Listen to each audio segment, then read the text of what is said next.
Hello guys, welcome to Shri fintech group. आज की इस वीडियो में हम डिस्कस करेंगे कि जैसे ही जापान ने इंटरेस्ट रेट्स हाइक किए तो उसकी वजह से पूरे ग्लोबल मार्केट में एक हलबली मच चुकी है। तो इसकी वजह से कुछ टॉपिक्स जो है वो हॉट लिस्ट पर आ चुके हैं कि कैरेट रेट्स क्या है, जापान के मार्केट्स क्यों गिर रहे हैं, यूएस में रिसेशन आ सकता है क्या, इंडियन स्टॉक्स क्यों फॉल हो रहे हैं और ईरान इजराइल का क्या सीन है। तो इसका असर हमारे फॉरेक्स मार्केट पे कैसे होगा, ये सारा हम इस वीडियो में डिस्कस करेंगे। अगर आप इस चैनल पे नए हो तो हमारे श्री फिनटेक ग्रुप के यूट्यूब चैनल को सब्सक्राइब कीजिए और बेल नोटिफिकेशन पर क्लिक कीजिए, जिससे क्या होगा कि हम जो भी इंफॉर्मेटिव वीडियोस बनाएंगे वो सबसे पहले आप तक आ जाएंगे।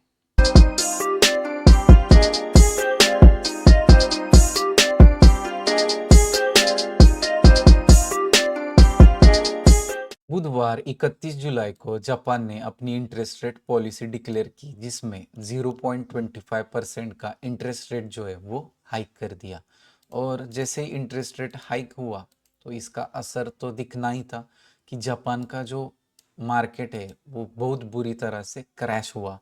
ऐसा क्रैश 1987 के बाद पहली बार आया है कि एक दिन में मार्केट अराउंड 3800 पॉइंट से गिरा। अब ये गिरावट क्यों आई, तो इसके पीछे का जो रीजन है वो कैरी ट्रेड है।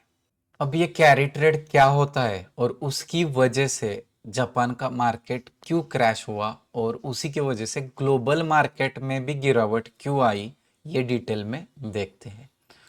तो यहाँ पे देखो कि कैरी ट्रेड मतलब क्या, कि दो कंट्रीज को हम कंसिडर करते हैं। एक कंट्री जिसमें हमारे पास लेस इंटरेस्ट रेट है और एक कंट्री जिसमें हायर इंटरेस्ट रेट है। मतलब एक कंट्री जिसमें कम इंटरेस्ट रेट्स है और एक कंट्री जहाँ पे ज़्यादा इंटरेस्ट रेट है।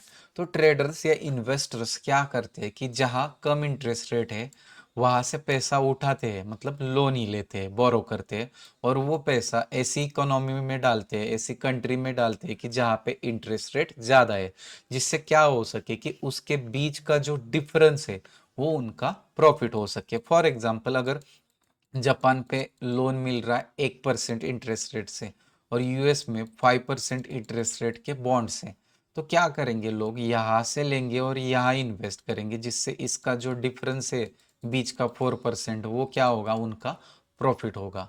तो उसी तरह से यहाँ पे जापान से बहुत बड़ा इन्वेस्टमेंट यूएस और अदर स्टॉक मार्केट्स में चला गया, लेकिन अब वो अनवाइंडिंग हो रहा है। तो उसके बीच में क्या सिचुएशन हुई है वो एक एग्जाम्पल के माध्यम से समझते हैं।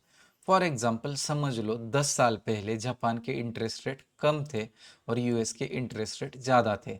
तो किसी एक ट्रेडर या इन्वेस्टर ने जापान से $1000 बोरो किए और वो पैसा डाल दिया यूएस के मार्केट में। तो यहाँ पे चीज़ क्या हुई कि इनको ऐसा करने में और किसी ने प्रोवोक किया या इंड्यूस किया या इन्फ्लुएंस किया, तो वो है ब्रोकर्स। क्योंकि ब्रोकर्स यहाँ पे मार्जिन दे रहे थे। तो यहाँ पे क्या हुआ, अगर हम 2x का भी लिवरेज पकड़ेंगे तो आप अगर $1000 इन्वेस्ट करेंगे तो आपको $2000 इन्वेस्टमेंट के लिए मिलेंगे, लेकिन एक्चुअल इन्वेस्टमेंट है वो $1000 ही रहेगी। ओके। तो अगर 10 साल में ये बढ़ के $2000 से $3000 भी हो गए, लेकिन सीन क्या हुआ, अभी स्टॉक्स जो है डाउन हो गए करेक्शन की वजह से। और करेक्शन जब आता है तो 30 to 40% तो मार्केट जो है वो डाउन होता है। तो इनका जो पोर्टफोलियो था वो $3000 का था, लेकिन जैसे ही करेक्शन आ गया यहाँ पे 30% का, तो ये स्टॉक जो है वो $900 से गिर गया और अभी पोर्टफोलियो वैल्यू है वो $2100 है। तो यहाँ पे पैनिकनेस क्यों क्रिएट हुआ वो देखो। अब ध्यान से देखो, ओके, कि इसने अपना खुद का सिर्फ $1000 ही इन्वेस्ट किया था, उस पर $2000, मतलब उस पर $1000 मार्जिन मिला तो वो पूरे $2000, लेकिन रियल इन्वेस्टमेंट $1000 की ही थी। ओके। तो स्टॉक्स करेक्शन से नीचे गिर गया तो यहाँ पे $900 का अभी करंट लॉस चालू है। ओके, रनिंग लॉस जो है, लेकिन एक्चुअली इन्वेस्टमेंट अमाउंट जो है वो $1000 है। तो अभी उसका 10% कैपिटल ही बचा, यस और नो, इन्वेस्टमेंट अमाउंट में $900 तो कट हो गए, तो वो कट तो वो प्रॉफिट और मार्जिन अमाउंट से थोड़ी करेगा, वो तो पोर्टफोलियो से करेगा, क्योंकि वहाँ पे उसका जो मार्जिन लेवल है वो कम हो जाएगा। और जैसे ही मार्जिन लेवल कम हो जाता है तो वो क्या होगा, वहाँ पे वो पोजीशन जो है वो काट दी जाएगी। तो अब इसके पास बचा कितना, सिर्फ $100 बचा है।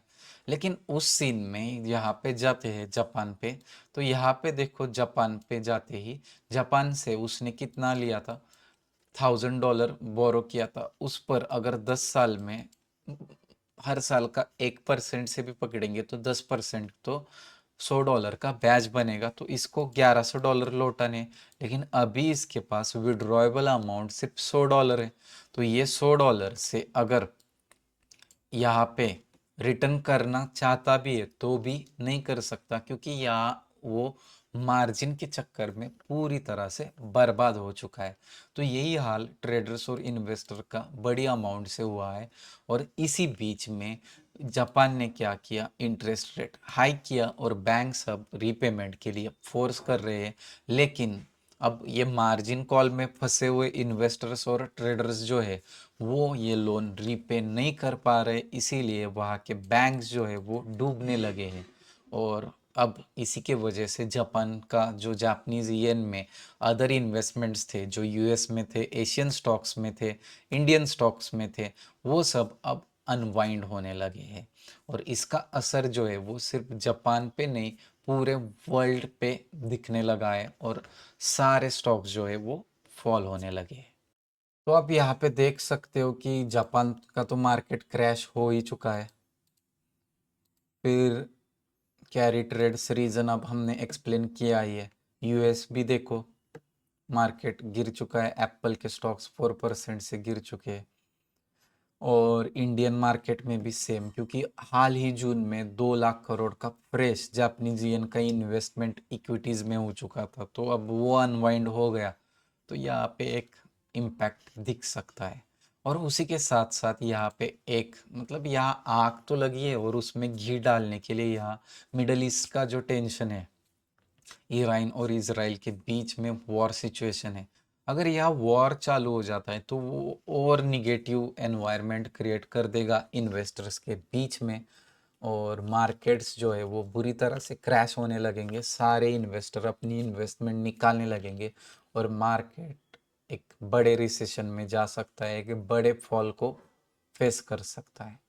तो ऐसी सिचुएशन में जो अभी गोल्ड और क्रूड ऑयल है ये बहुत ही वोलाटाइल रहेंगे और इनको ट्रेड करना बहुत ही इम्पोर्टेंट पॉइंट है।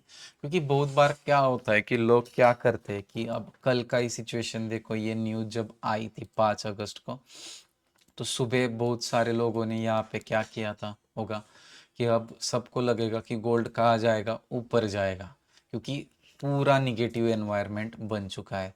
तो यहाँ पे बहुत सारे लोगों ने क्या किया होगा, बाय किया होगा।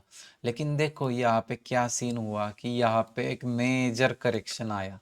मतलब जो रिटेलर सोचते हैं उसी तरह से मार्केट कभी भी रिएक्ट नहीं होता है कि आप सोचोगे कि पूरा निगेटिव हो चुका है अब गोल्ड बढ़ेगा और आप बाय करोगे, तो ये मतलब विदाउट नॉलेज वाला ट्रेड हो गया। यहाँ पे मार्केट ने एक करेक्शन दे दिया, क्योंकि सभी को पता है कि न्यूज़ निगेटिव है तो सभी बाय करेंगे, तो ऑपरेटर्स जो है वो मार्केट को पहले गिराएंगे, इसको डिस्काउंट प्राइस में लाएंगे। फिर सभी को लगेगा कि मार्केट फॉल हो रहा है, फिर सेलर्स एंटर होंगे, उनको भी मार्केट में ट्रैप करेंगे। फिर यहाँ पे और सेलर्स एंटर करेंगे, क्योंकि ये एक लेवल है, तो सबको लगेगा कि ब्रेकआउट, फिर रिटेस्ट, फिर ब्रेकआउट होगा। तो यहाँ पे जैसे ही और सेलर्स यहाँ पे आते हैं तो मार्केट यहाँ से उनको ट्रैप करके ऊपर जाके फिर रिटेस्ट करेगा। यहाँ पे फिर से बायर्स आएंगे, फिर मार्केट गिरेगा, फिर ऊपर, फिर नीचे। तो ऐसे मल्टीपल टाइम्स मार्केट क्या करेगा, लोगों को ट्रैप करेगा और उनकी साइकोलॉजी को हिला देगा। और बाद में सब जब आउट ऑफ साइकोलॉजी हो जाएंगे, डिस्टर्ब हो जाएंगे, तब मार्केट एकदम से ऊपर निकल जाएगा। कब ये 2500 2600 क्रॉस करेगा हमें पता भी नहीं चलेगा। सेम यूएस ऑयल में होगा, वोलाटाइल रहेगा। आप अगर देखोगे तो सेम सिचुएशन यहाँ पे हो चुकी है, मार्केट ने एक करेक्शन दे दिया है, उसके बाद थोड़ा ऊपर नीचे ट्रैप करेगा और उसके बाद वो एकदम से निकल जाएगा अगर ये चीज़ें और क्रिटिकल होती है तो इसी वजह से आपको अभी समझदारी से और प्रॉपर रिस्क मैनेजमेंट के साथ ट्रेड करना चाहिए। हमने इस वीडियो में जापान का मार्केट क्रैश क्यों हुआ, कैरी ट्रेड्स क्या होते हैं, यूएस रिसेशन, इंडियन मार्केट का जो फॉल हो रहा है, ईरान इजराइल वॉर का और उसका असर गोल्ड और यूएस ऑयल पर कैसे हो सकता है, ये सब डिस्कस किया। अगर आपको ये वीडियो अच्छा लगा हो तो ज़रूर इस वीडियो को लाइक और कमेंट कीजिए और हमारे यूट्यूब चैनल को सब्सक्राइब करना ना भूलें।